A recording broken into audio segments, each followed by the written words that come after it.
Also, David, the server is buffering really badly. Okay, now it's better.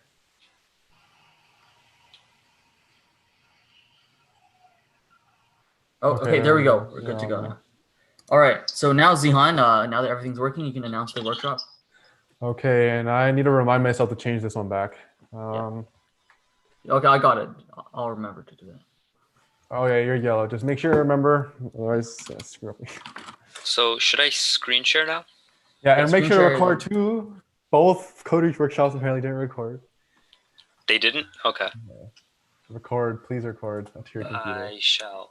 Yes. Okay. All right, and Zihan, now you can announce to the Discord. Yes.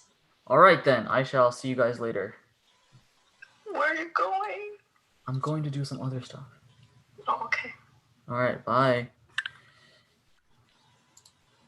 Bye. Okay. Good luck. Yeah.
Okay. Hey guys, this is the Python Intro 3 workshop, and we're gonna get started. So you guys can just download the lesson plan and start there, and we'll start in a few minutes once everyone can get to the lesson plan. The lesson plan are in the YouTube comments and in the Zoom chat. chat.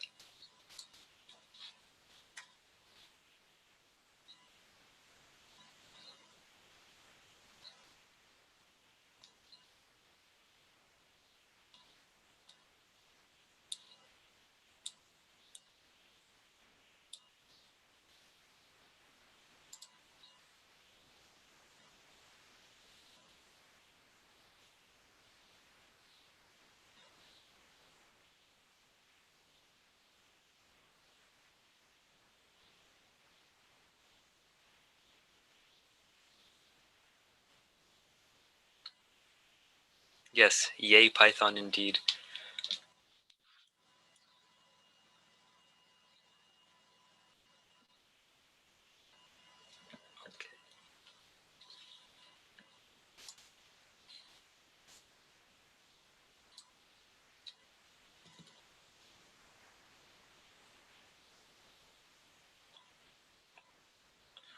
So if you open up the lesson plan, make sure you have pygame and the template installed.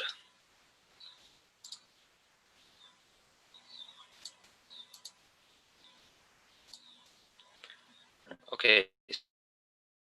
So once you have the pygame and this template pasted into your pygame, we can start working on the actual code for the pygame intro.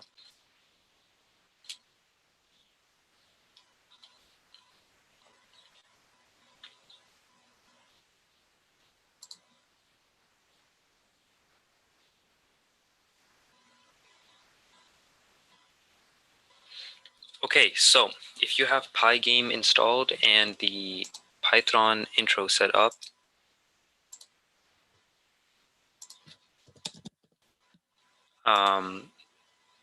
we can start working on the actual lesson plan. So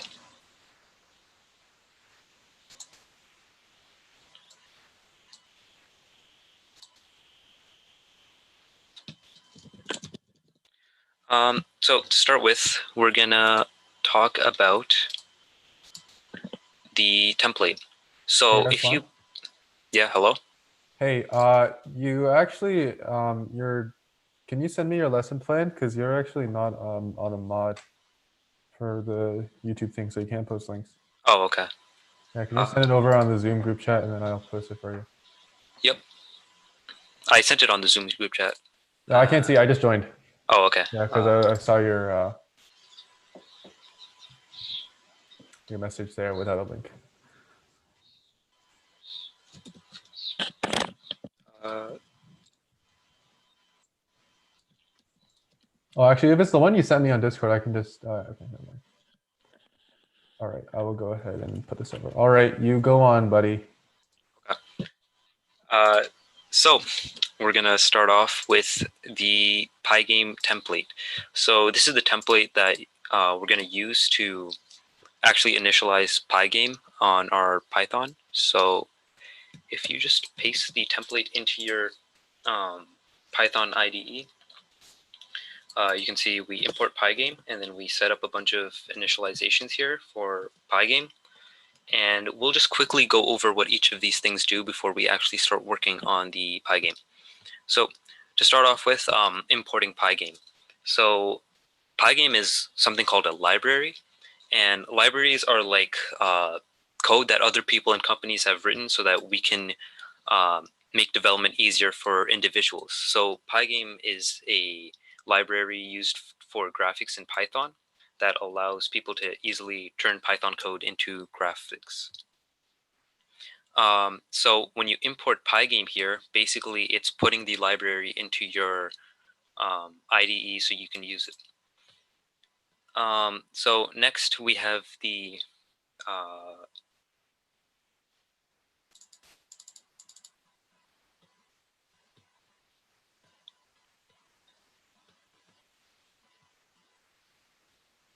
okay, so next we have the screen size. So this is the size of your screen that's going to be running. So if I was to change this, run this right now, you could see that it opens up a pygame file that's pygame window that's this big. But if we were to change this, it would change the size of the pygame file.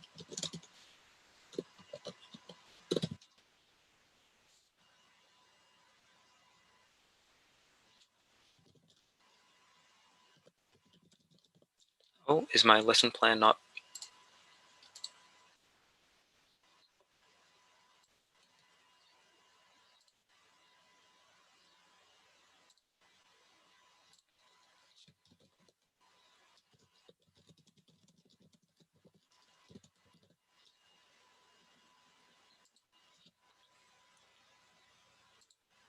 Okay, so if we were to change this to 1280 by 720, you would see that we actually have a bigger screen size now. So you can use that to change the screen size of the display. So once that is set up, we can move on to the actual pygame. So in pygame, the thing that actually runs the game is this. It's called the running loop. So basically, or the game loop. So basically, this is going to update every single frame so that we can update the game every single frame. So any code you put in here will run every single frame. So if you have something like a print statement in here, so if you were to put print hello and you were to run it, hello would print every single frame. And as you can see, there's a bunch of hellos there. And so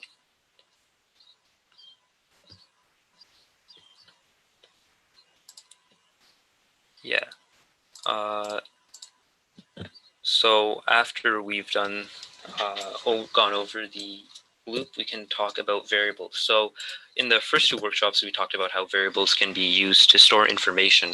So when you're making a game or something, you want to store information, but you don't want to update information every single second. So if we were to declare a variable in here and say something like x equals 10, it would reset x to be 10 every single frame. And maybe we don't want x to be 10. Maybe we want it to be a static number that doesn't change.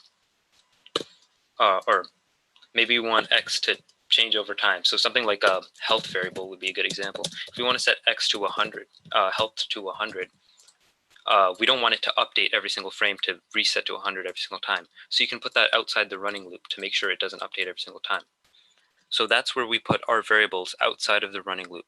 The game loop itself is things that you want to update every single frame. Okay, the next thing we're going to talk about is events. So events are the way Python interacts with your computer. And so inputs from your computer like keystrokes or mouse clicks. So when you do for event in event.get, it basically runs for every single event that is happening in your computer right now. So if the computer recognizes that you press the quit button, it sets running to false and it stops the program. The quit button is basically this top right X over here. So if it recognizes that that was clicked, it'll stop running. And there are other events like mouse clicks and other things that will be gone over in the fourth workshop.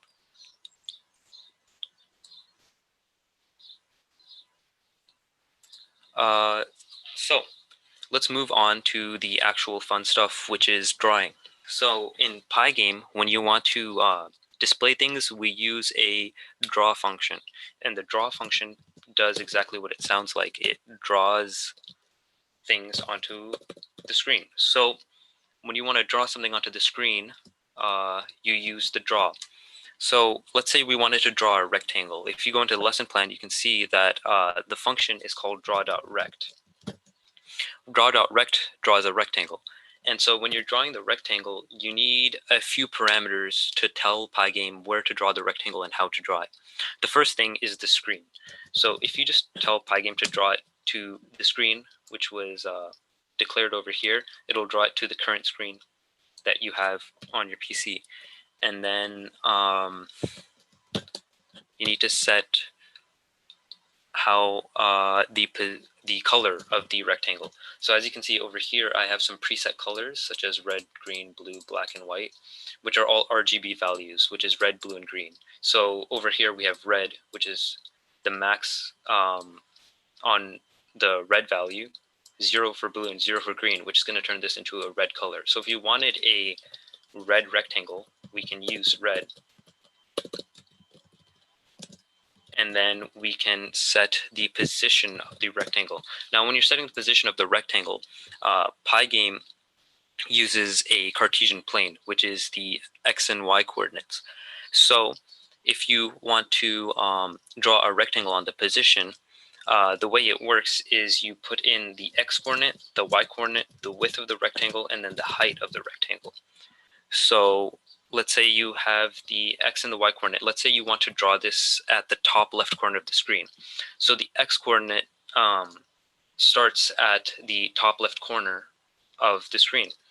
So if you set 0 here, that would be the top left corner. Now the y coordinate also starts in the top left corner of the screen. So 0, 0 is the top left corner of the screen.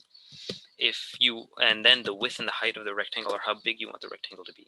If we wanted a 30 by 40 rectangle, you could just put in 30, 40. And now this should draw a red rectangle in the top left corner of the screen.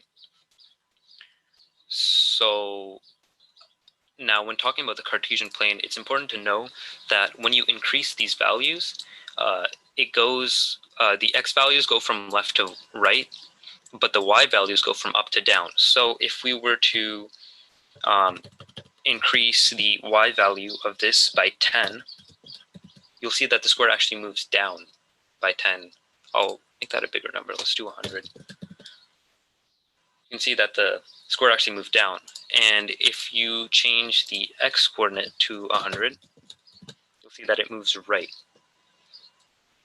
So that's how the Cartesian plane works in pygame. Okay, so when you are drawing the rectangle, this is a good diagram to look at when you want to see how it works. So the x and the y coordinates of where it begins are over here, and then the width and the height of the rectangle are over here. So when you put that in the actual function, it draws out like this.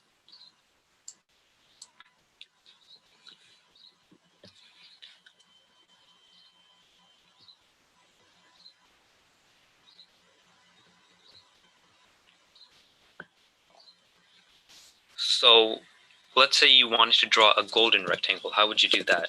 Well, what you can do is you can just go onto Google and look up the RGB values for gold. So if I were to go gold RGB,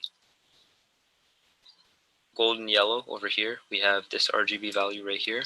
So you can just copy that and then paste it here. And that should draw us a golden rectangle. And as you can see, it does. Okay, so now that we have that done, we can move on to the next thing, which is going to be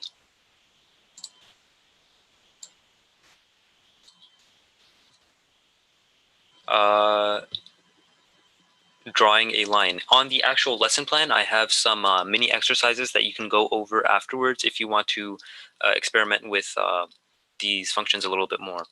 So drawing a line is exactly what it sounds like. It's drawing a line. So you can use the draw.line function to draw a line onto the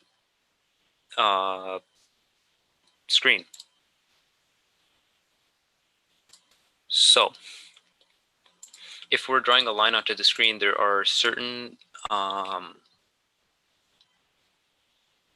parameters we need to give to pygame before we can actually draw the line. So again, like the rectangle, first you need to put in the screen to let pygame know that you're drawing it to this screen.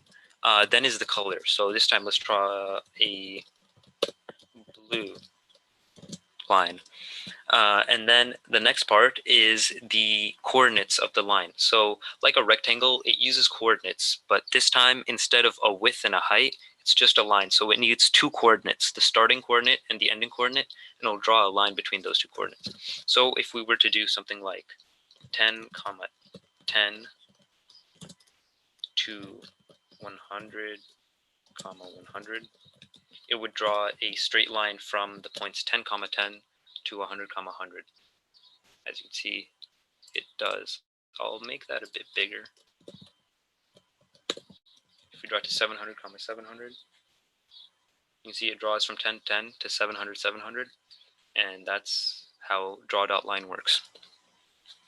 Now, let's say you wanted a thicker line.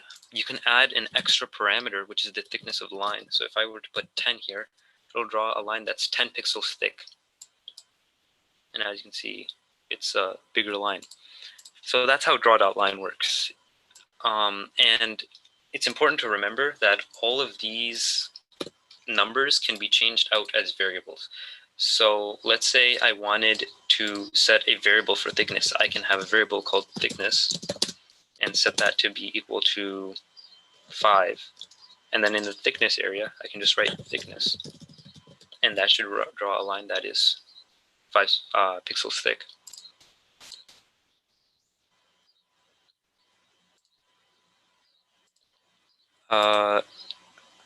So now if we're gonna move on to the next part, which is circles. So draw.circle is just like the other few commands that we went over. So draw.circle takes in, again, screen, and then the color. I'll just give it green. And then let's do the coordinates for the rectangle. So let's say we wanted to draw this in the middle of the screen. What we can do is we can go here and look at the size of the screen. It's 1280 and divide that by 2. So we can put 640 and then 720, divide that by 2 and you get 360. So this should draw a rectangle in the middle of the screen. Next, you need to put the radius of the rectangle. So this is how big the rectangle is going to be. Let's say I want a radius of 12 and that should be enough to draw a rectangle. I mean a circle. So as you can see, there was a circle drawn in the middle with a radius of 12. If we were to change this, it would make it bigger.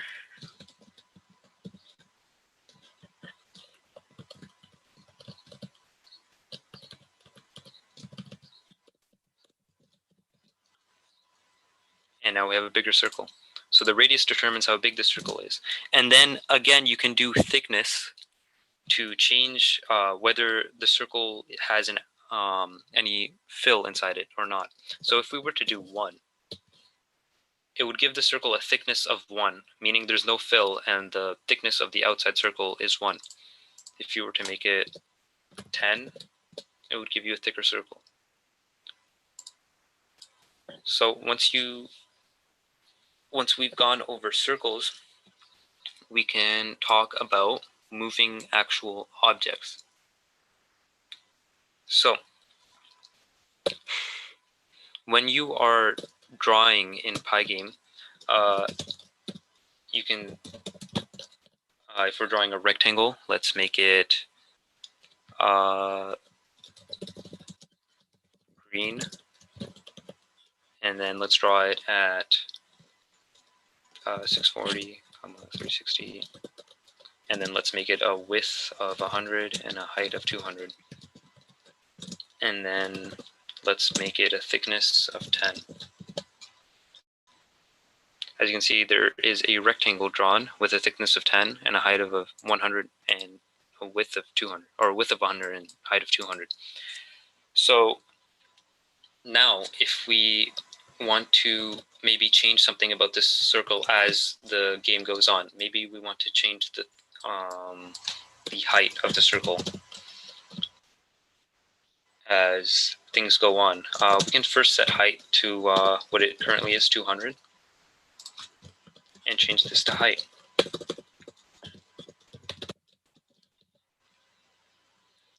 Now, if we're to run this, you can see that the height of the rectangle is 200 because that's what that was set to. But now let's say we want this to change over time. So again, if you remember, the running loop runs every frame. So if you want to change something over time, you can use the running loop to do that. So if we use the height variable, we can use what we learned in the previous workshops, such as the plus equals parameter, to add to the height every single time. So if we do 5, you'll see that as time goes on, the height of the rectangle increases. Maybe I should make it slower. As you can see, the height of the rectangle is increasing over time. Now, the problem here is that as the height is increasing, the rectangles are overlapping each other. So if we run that again, you can see that the height of the rectangles that are drawn afterwards are overlapping over the rectangles that were drawn before. So there's a really easy fix to this. What you can do is you can put at the top of your program this line of code, screen.fill black. And so basically, that's going to fill the screen with black every single frame. So now, as you can see, the height of the rectangle increases without it overlapping. We could also,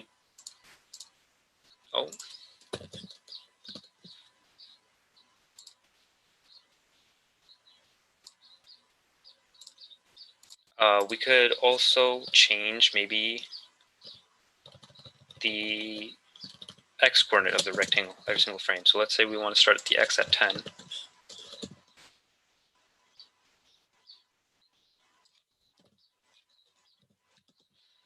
And we want to move it up by 1 every single time.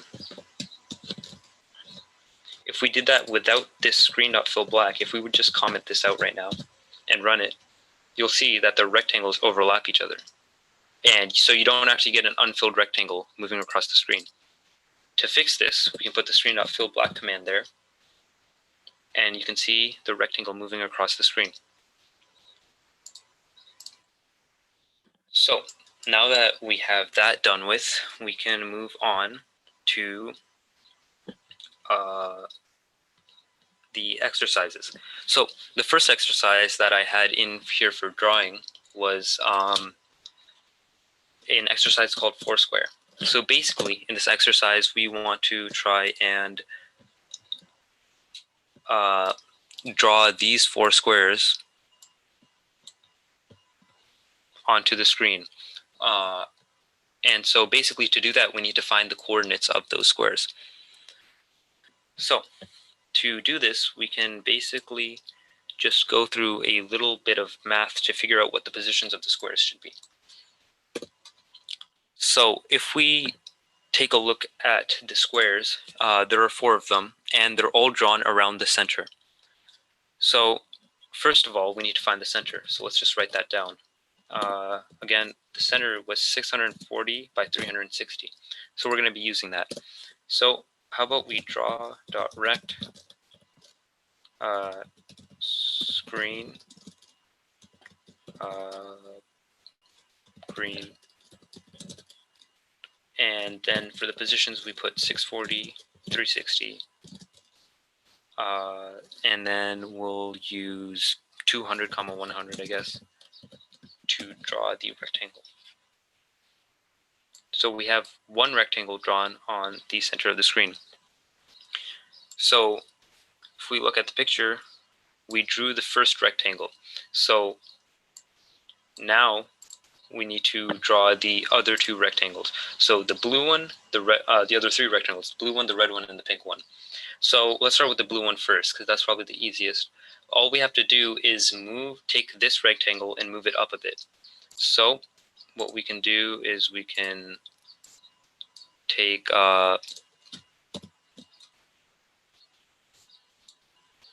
take the code we have for the current rectangle and copy and paste it.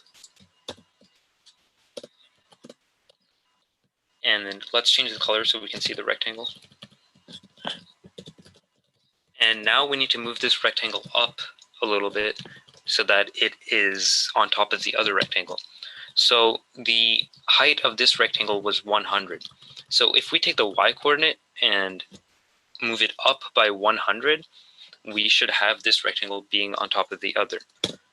So if we change that to 260, as you can see, we have a blue rectangle on top of the green one, because we took the rectangle from here and we moved it up 100 pixels. Now it puts it right on top of the other one.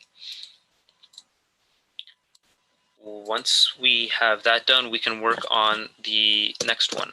So for the next rectangle, we have the one that's right beside it. So this picked rectangle is right beside the green one. And so what we can do the same thing we did with the blue rectangle, which is just move it over by the width of the rectangle.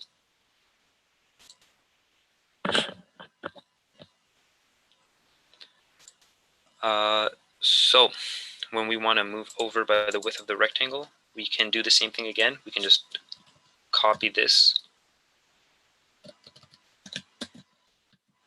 and then paste it here.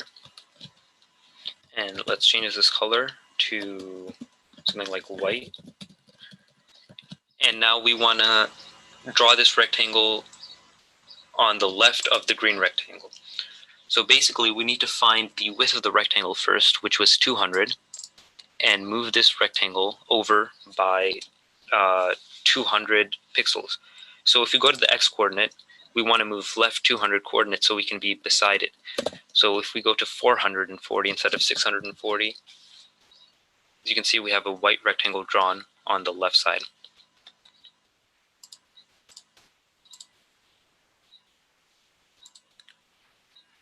And now to work on the next one, we can talk about the top left rectangle.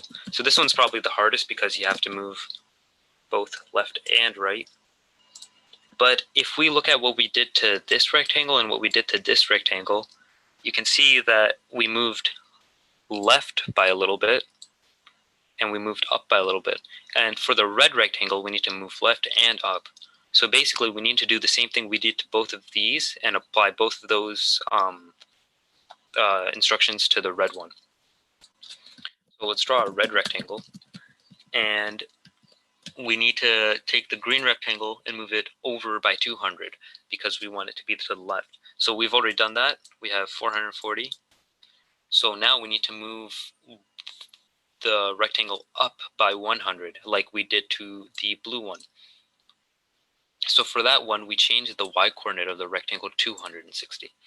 So if we change the y-coordinate of the rectangle to 260, you can see that we get all four rectangles constructed. And so that's the way you do the first question, which is Foursquare. And so when you're working with drawing, it's usually just a bunch of math to figure out where the rectangles go, a bunch of really easy math. So first we found the center and we drew the first rectangle, and then we moved the other rectangles based on where that rectangle was drawn, using its width and its height. If you want to get the code for these rectangles, you can go over to the link in the lesson plan for the answers, and you can find a Python template with this code in it.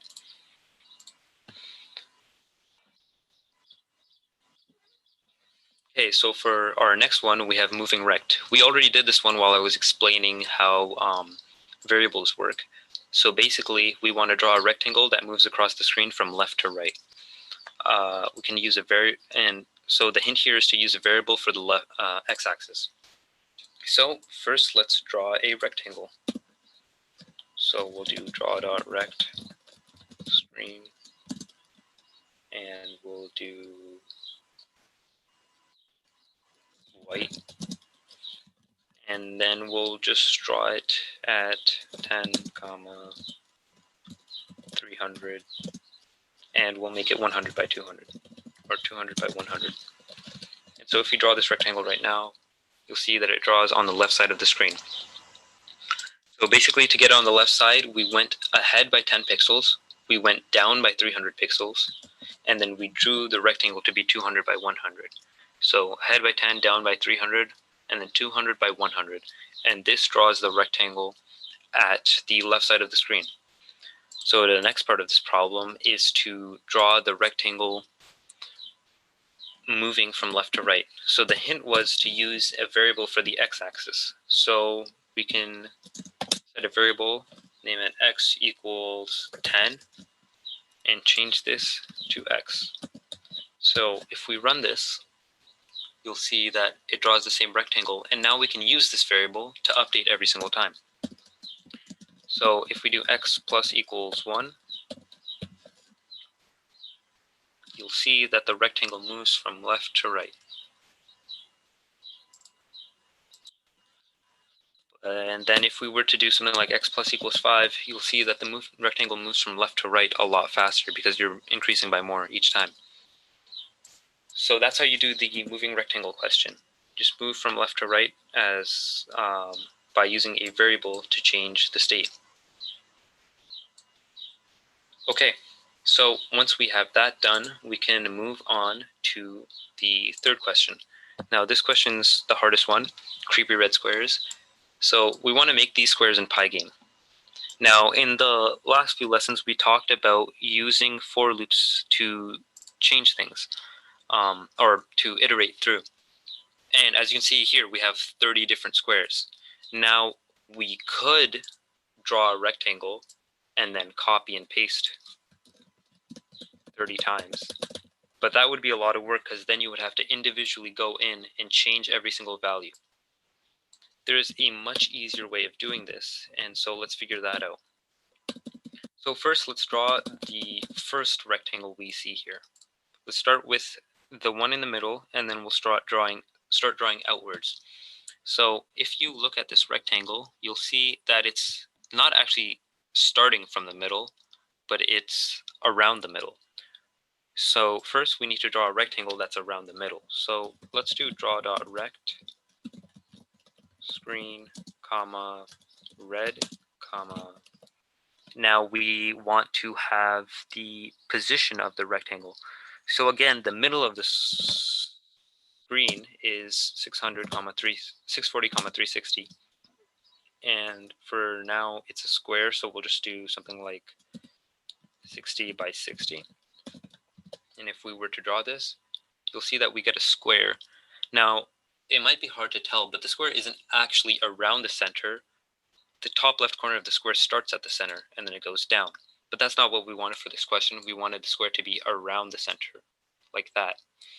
So what we need to do is we need to offset this. So if we're starting if the current square is in the center, and we want to move it to be around the center, we need to figure out what to change the x and the y axis by to offset it to be over here instead of over here. So if it's currently in the center and we want to move it so that only half of it is in the center, the halfway point is in the center, we need to move it by half. So basically we need to change the x and the y axis based on half of the width and half of the height. So half of the width is 30. So if we subtract 30 from 640, and then we subtract 30 from 360, so 610 and 330, you'll see that now we have a square in the center of the screen, or around the center of the screen. So if we now go to the picture that we saw in the question, you'll see that the squares are actually hollow from the inside, which means we have to use the thickness parameter like we used last time. So maybe we'll do a thickness of 2 and see how that looks. Okay, so we have the thickness 2 square in the center of the screen, like this one. So now we want to continue increasingly adding more squares over and over. So if we wanted to do this with a for loop, we'd need to change each variable every single time. So first, let's look at how we would just do it if we wanted a second square, and then use that to move forward. So last time, what we did was we added a square to the center, and now we have that square in the center, and we want to move the square. If we look at the picture, we want to move the square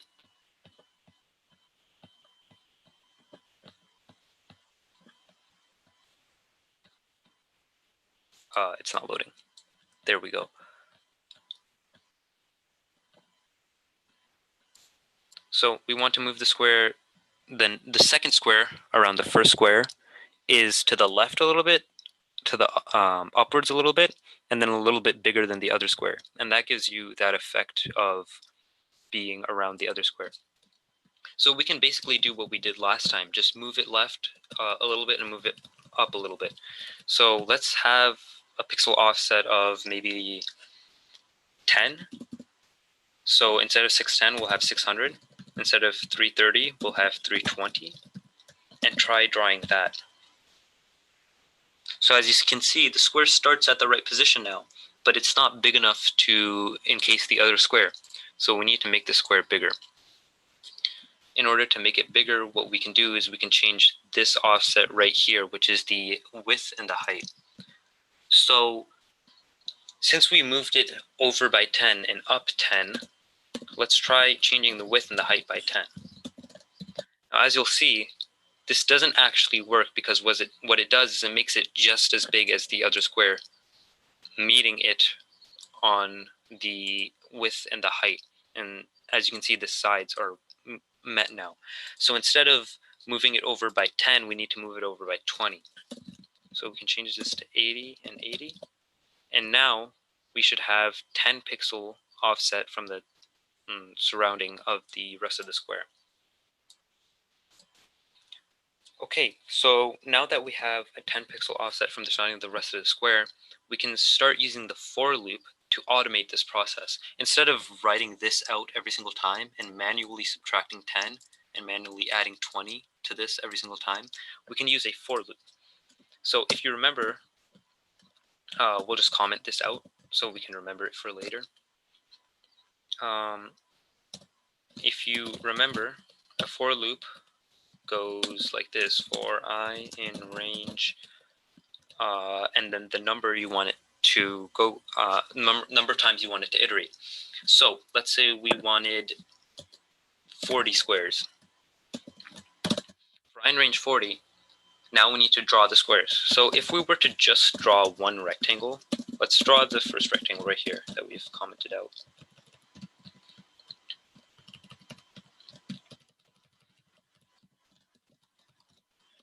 Okay, so what do you think will happen if we draw the same rectangle 40 times? Is it gonna just draw the rectangle? Is the rectangle gonna become thicker? What's gonna happen? So if you run this, we find that nothing happens. It's the same as just drawing the rectangle. And that's because we're drawing the same rectangle over itself 40 times in a row. And that doesn't actually change the rectangle. So all we see is 40 overlapping rectangles. And 40 versions of the same overlapped rectangle. So we just see that one rectangle. So since that's drawing 40 different rectangles, we can now change each one of those rectangles a little bit. So how do we change each of those rectangles and have them maintain the same change every time it loops so that it's not moving around? Basically, we can use this I variable to change each of these variables over here to be different for each one of these 40 rectangles we're drawing. So when it goes through 1, 2, 3, 4, 5 all the way to 40, each time I is going to be different because I increases by 1. So I starts at 0 and then continues going all the way up to 39. So over here we have 610, 330, 60, and 60. And now we want to change each of these variables using I. So if you remember last time, what we did was we offset the width and the height by 10 each. So let's try that now. We can use I plus I to change. So as you can see, now what it's done is it's added one I for every single rectangle.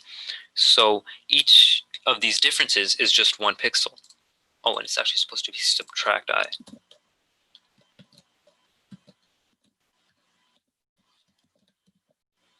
So when we subtract I every single time, you can see it starts here and it moves backwards. But in our actual program, we had an offset of more than just 1 pixel. We had an offset of 10 pixels. And as you can see, I is just an offset of 1 pixel every time because it goes 1, 2, 3, 4, 5. So if we want to change this to 10 pixels, we can just do I times 10. So if we do this, you'll see that there's an offset by 10 pixels every single time. And it looks like a cool pattern right now. But you can see we actually got each one of the corners set up in the correct position. So now we can use the same sort of process to move through this. So if we have 60 plus I and 60 plus I, you'll see that gradually each one of these squares is going to get bigger. So that's not exactly what we want. We want to change I by a factor of 20 each time. So what we can do is we can just do I times 20.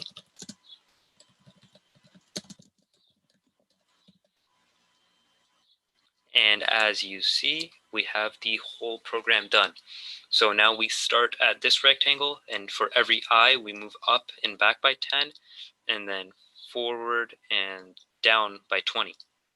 And then the next one is 10 more and 20 more, 10 more and 20 more, until we get all the way to the edge over here. And that draws your 40 rectangles. And so that's how you do that question. So that's how you do that question. Now, what if you wanted to move each of these rectangles over by a little bit every single frame? How would you do that? So what we can do for that is we can change the x coordinate over here. So let's say we have x equals 10 over here, and we add x right here. You can see the square starts over here with x equals 10. And then we can add x plus equals 1. And as you can see, the squares move over. The problem, again, here is that we didn't add screen.fill black at the top. So the actual squares are overlapping each other. Now, if we put screen.fill black and run this, you'll see that the squares are working through together. So as you can see, this is a pretty cool pattern that you can make using pygame. And as we were experimenting, removing some of these values and changing them can give you some cooler values. For example, if you were to move that, you get this cool thing over here. And so using pygame, you can get a lot of cool shapes and stuff. And if you experiment around, you can figure out cool ways to work with this. So that's how you do that question. Again, the answers were all posted in the actual lesson plan. So if you go to the lesson plan and take a look at it, you'll see that everything's filled out, and you can use it to continue looking at how pygame works afterwards. And all the answers are here too, in case you want this sample code to look at afterwards. So that was the the third section in the pygame Python workshop. That was the third section in the Python workshop that you can use to learn pygame. In the next workshop, you guys are going to be looking at drawing actual pictures and using mouse and keyboard inputs to affect things. And once you've learned all those things, you can start creating a game, because let's say you just set up variables and you use the keyboard to move things around. You can quickly start to realize how you can use that to start making your own game. So that's it for the third section of the MasseyHacks pygame intro. If you have any questions, feel free to send them in the YouTube channel right now, YouTube thing right now, and we'll go over.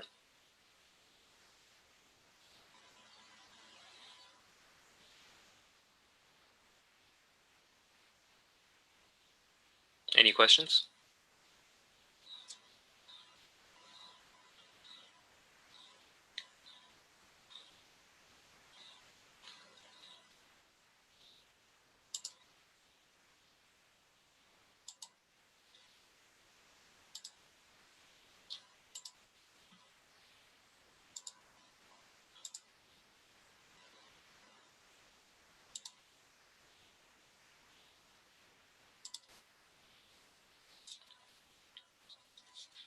Okay, so if there aren't any questions or aren't any concerns, we can end the workshop there.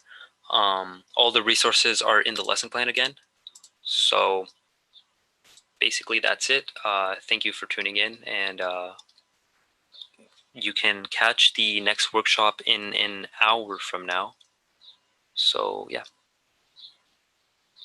goodbye.